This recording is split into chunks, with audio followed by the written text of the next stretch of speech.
his appointments was for the National Symphony under Antal in their last year performing at Constitution Hall, where famously the Daughters of the American Revolution blocked Marian Anderson from performing. After a few more stints, in 1980, he became music director of the Oregon Symphony, and he spent years there raising their stature to international excellence. He made many recordings, wrote ballets, and received many distinguished awards. He served as director emeritus of conducting and orchestral studies at Juilliard and principal conductor before that. From 2003 to 2012. After that, his health declined and he died in 2013. As with his aunt, one wonders to what heights his career would have soared, even more had he not had to contend with racism. He made more than 40 recordings and published 2 volumes of poetry called This Precipice Garden and The Distant Siren. And before I return to the poetry and the letter, we will play 2 short audio clips for you from our Marian Anderson digital collections. And the first one features James as a child playing My Country 'Tis of Thee for his aunt after we hear her sister, his mother Ethel, sing Malot's The Lord's Prayer. And this clip is just about 2.5 minutes long. All right, so I am sharing the screen and I have shared the sound, so we should all be able to hear this.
Yay!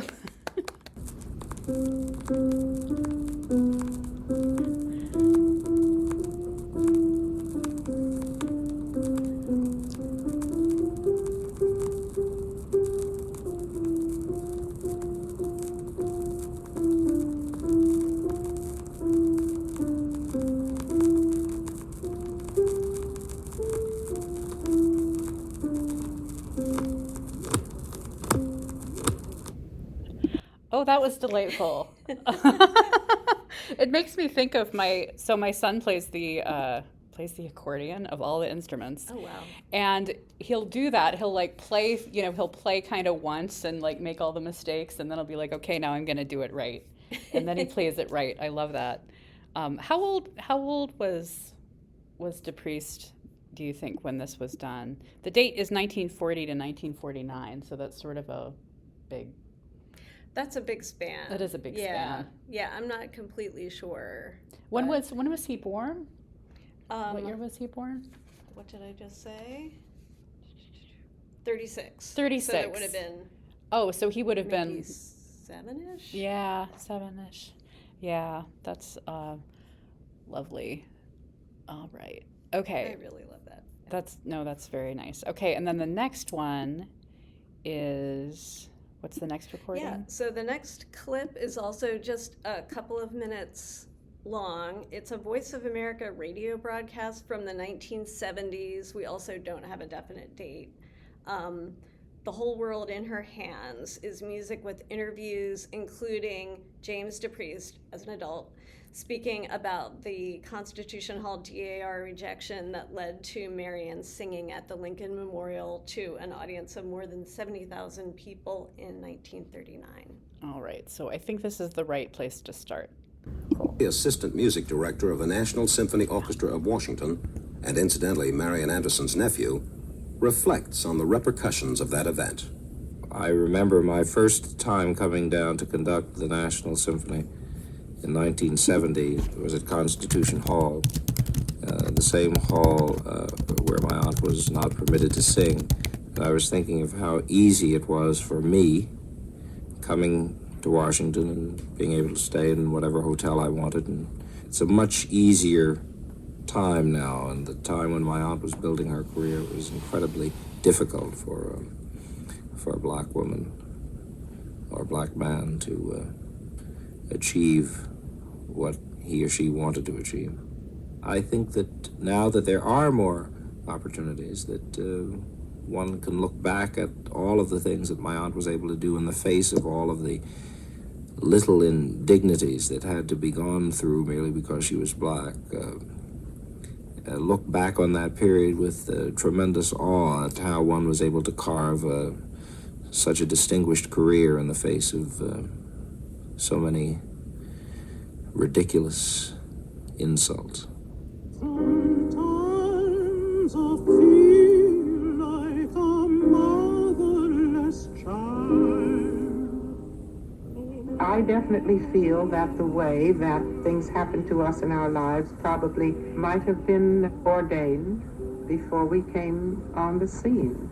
There were things that we had to go through to strengthen us a little bit for things that would come later on.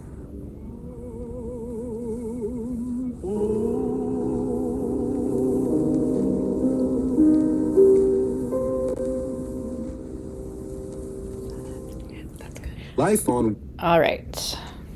Great. Okay. So I'm going to stop sharing and we'll go back to, there we go. Back on camera. Back on camera.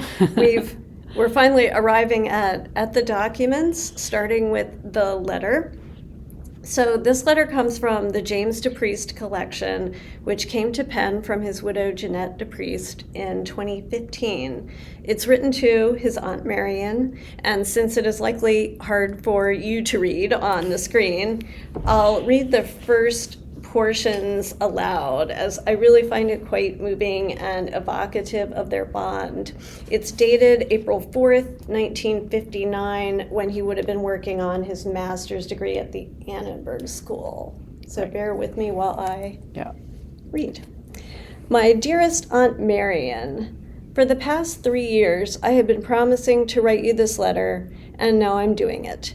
Perhaps only now could I really attempt, for any degree of success, to tell you exactly what kind of life I have now, and desire to have in the future. I will thank God from now until the day I die, and this will not be sufficient thanks for his blessings shown me. There is no person in the world whom I envy, for no one has he for an aunt, or mother or mom for a mother. Many people have helped me in various ways during my life, but my particular concern is with you and Mom. I want you to know now that I can never repay the time, money, patience, and encouragement which you have given me. No words that I could use would in any degree be sufficient to convey my feelings. All throughout college, there was one thing paramount in my mind.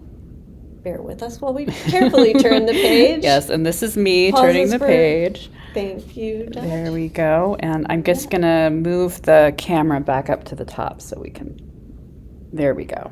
All right. Thanks. Lots of moving pieces in this Coffee with the Codex. That was to make my life the best that I could and to begin to repay the debt which I truly feel I owe to you and to Mommy. It is unbelievable that one young man could be so lucky as I. I have been aware of my good fortune and am truly grateful for it, and I have taken this philosophy concerning it, since I've had the opportunity to experiment with music and to find out what has value and what does not. I've developed a seriousness about modern music, which has enabled me to see clearly what I want to do in the future, which happens to be now. The 4 years at Penn, in addition to giving me a wonderful college education, I thank you, enabled me to make many friends and to gain an invaluable practical music background. These 4 years gave me, as I see it, 4 large assets. 1, a business college education. 2, a practical musical training. 3, jazz work and success. 4, many people who believe in my ability. The study at the conservatory is giving me a fundamental background in serious music. I have arrived at a life, and now we will pause for another while page I turn. scoot this over. Thank you so much. You're welcome. All right. I'll wait until we're ready. There we go. All right. Okay. Life for myself, which will, number 1, he really likes lists, make me happy. Number 2, help repay my debt to you and Mother, and most importantly, to God. 3, enable me to utilize all of the things I gathered in my years at Penn. 4, make me independent. I have used my business college education to establish a nonprofit association for the purpose of presenting concerts in the manner that the Philadelphia Orchestra Association supports the Philadelphia Orchestra. This contemporary music guild I'm establishing on a firm financial basis. My desire to be a conductor and to foster the better type of modern jazz puts me in the position in which I can conduct jazz works scored for large ensemble with strings. All composers who have written and are writing works in this area have given me their support. It's hard to make what I'm trying to say clear, but all indications point to a very pleasant future. And I will stop there. All right. Thank you. He does. A couple of people in the chat have said how beautiful his handwriting is, and it is. It really is. Very nice handwriting. And that's a beautiful letter, too. That's so sweet. And I don't know. I want him to have, it's 1959, and I'm like, yes, have a wonderful future. Yes. Yeah. Yeah, that's what I love about it. Okay. All so, sorry. No, go ahead. Should Are we I hand this switching? off to you? Yeah. I think we're switching. We're switching. So say goodbye to the letter. So Celia has a question. Okay. When did he work with Perchetti? Having sung a series of his, I am curious.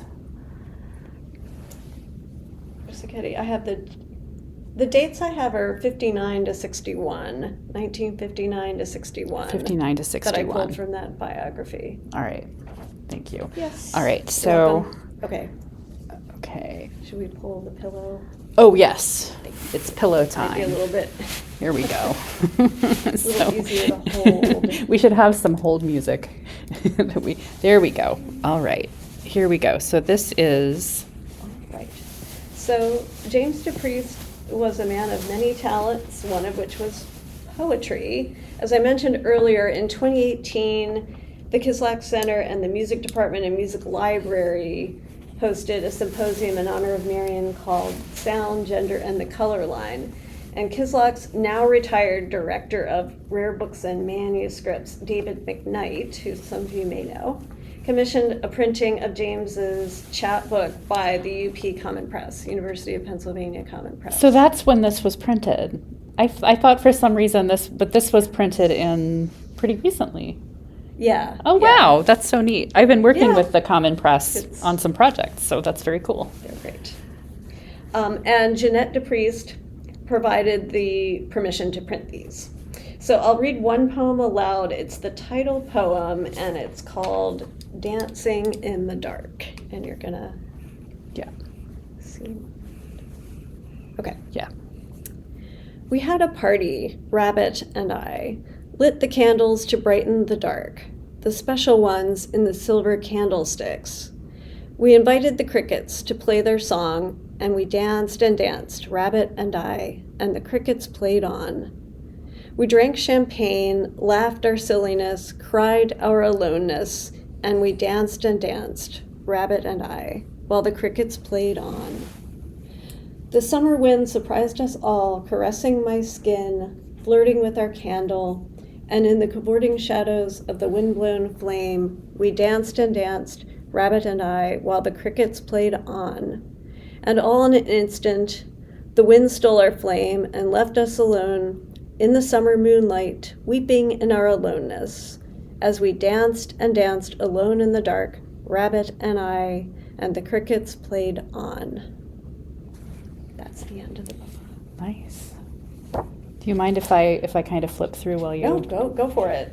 talk That's- some more? So, Well, that's actually the that's the end. my formal presentation. So I will flip through Go right ahead. the book, and if anyone has questions, please drop them in the chat.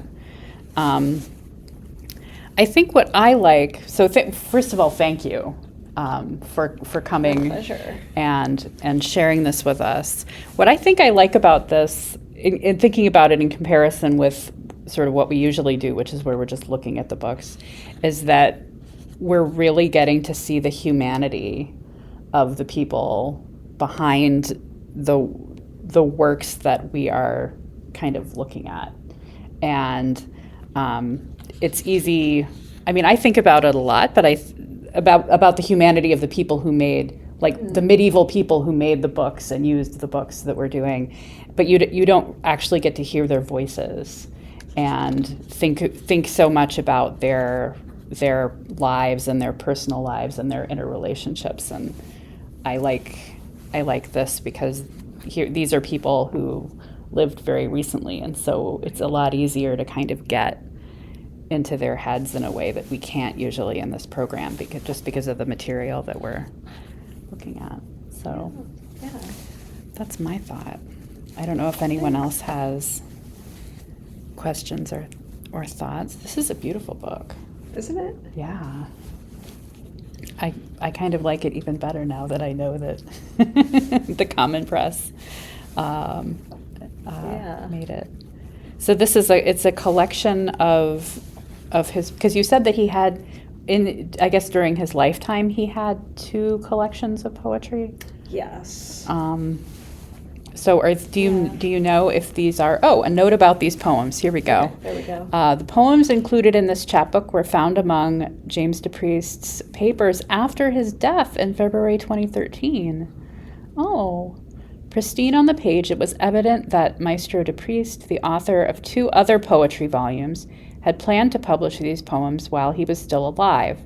The Penn Libraries is pleased to publish his final lyrics in collaboration with the Common Press. Appended to this new collection is a manuscript poem also found among Jimmy's papers, written by his mother Ethel, entitled A Sunset in December 1967. Finally, I would like to express my sincere thanks to Jeanette DePreist for permission to publish Jimmy's remarkable and lyrical poems. David McKnight, Director, Rare Book and Manuscript Library. Oh my heavens. And so here is, I saw that, because here's the ending. We have the finis, and then here is Ethel's poem. Would you like to read Ethel's poem? Sure. A sunset. I saw a sun set the other day, like a glimpsed heaven unfold, and I watched transfixed as it tucked away its glorious etching in gold. To behold such beauty from a distance so far, just think what heaven must be, for this was simply the gates ajar to that land that waits for me. That's really beautiful. It is. Yeah. All right. So this is, wow, that's so nice. Claire is asking, what's the paper like? The paper is, it's nice paper. It's kind of thick. It is. I don't think this is not. It's not handmade though, because there aren't the chain lines. But it's a very nice thick paper, and I think the paper that the cover is made of is that looks more hand. I'm not a paper expert. It does to me. But it looks handmade to me. And this has the inside paper is very smooth, but this has a texture. You can sort of imagine looking at it like it's like a very rough texture. Yeah. And then Amy has pasted in, James DePreist was here in Philadelphia early this year for the rededication of the hall where the Philadelphia Orchestra plays as Marian Anderson Hall. Oh, that's delightful. Yeah. And then there's a link, which I will put in the YouTube comments too, for those of you on YouTube. Wow. Yes. Yes. That renaming is very exciting. That is exciting. Yeah, I'm glad to know that happened, because it seems like Marian Anderson is a name that should be everywhere on the music related things in Philadelphia. So it's good that is. Let's see. Rebecca says, speaking to the person behind the work/Codex, I had a great talk at the 2024 Codex Symposium by Albrecht Ancliffe about the woodcutter who made the woodcuts of flowers in Astronomia Nova. All right, I don't know what Astronomia Nova is. That? I don't know that. I don't know, but it might be another. It might be another Common Press. Common Press is the local press. Not local press. It's the university. It's not the university press. It's a small press that's sort of part of the libraries, and they do hand press printing. I recently took a workshop there. Oh, cool. Where I made a case binding. I'd never bound a book before, and I actually made a little book that I immediately gave my child to use as a sketchbook. So he's been making it, which is kind of fun. So Common Press is a great thing to know. Oh, Johannes Kepler, 1609. All right, great. Well, I think we're done. Okay. Well, if there are no more thanks everyone questions. for having me. Thank you. Thanks for coming. We will be back next week with Hebrew astronomy. Don't miss it. It's going to be lots of fun. And as always, have a fantastic week, and we'll see you again soon. Bye. Bye.